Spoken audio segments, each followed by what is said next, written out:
Hey, welcome back. This is just a quick video of how to replace the breaker. That's the one I'm replacing today because it keeps tripping. How you know a breaker is new is you see this coil. You want to see that coil nicely coiled in the box. That's how you know it's new and it's not just a return, because a lot of people return these breakers. But anyways, replacing one of these, it's easy. First, this is the one that we're replacing. We're going to turn this off. And then I'm just going to push over here. And then just pull this out. Now, if you want to be a lot safer, turn off the main. I've been doing this a while. I know where to touch and where not to touch inside of one of these. So anyways, there is power on the back. Be careful of that. But anyways, just use your screws. There's two wires here. I'm just going to take that off. This is the power cable right here, the black, and then the neutral right here. I'm just gonna take that off.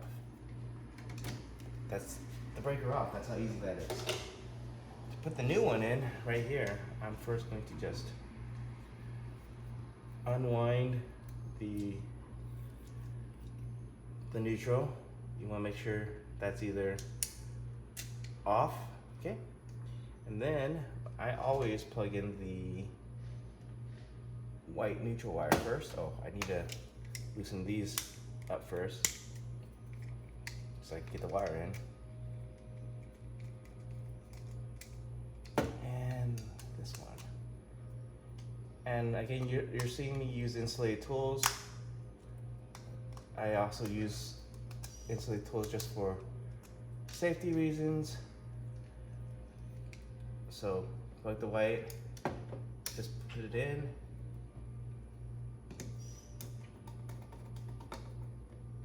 Tighten that.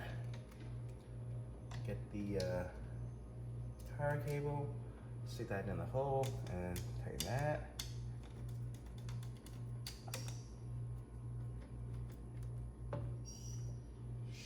That's in, and this white wire is going to go on the neutral bar.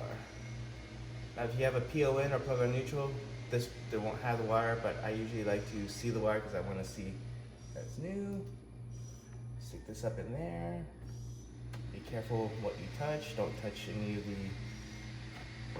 stuff. And I have this screw up here already ready for that, so I'm just going to put it in there. Put this part all the way there, and take that. Put it right there, and that's where that's going to go.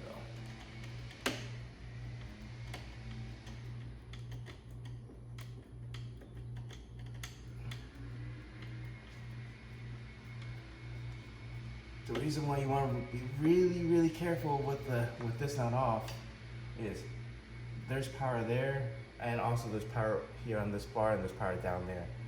But now we're ready to put this back in. Okay, all you have to do is angle it, put this in, angle it this way, kind of just shove it in between. Make sure the back catches on the clip right there. And all you do is push it in. And then that's how you change your breaker. So turn on, test it, turn back off. Now you know it works. And now it's just the 6 screws to put the panel back on. That's it.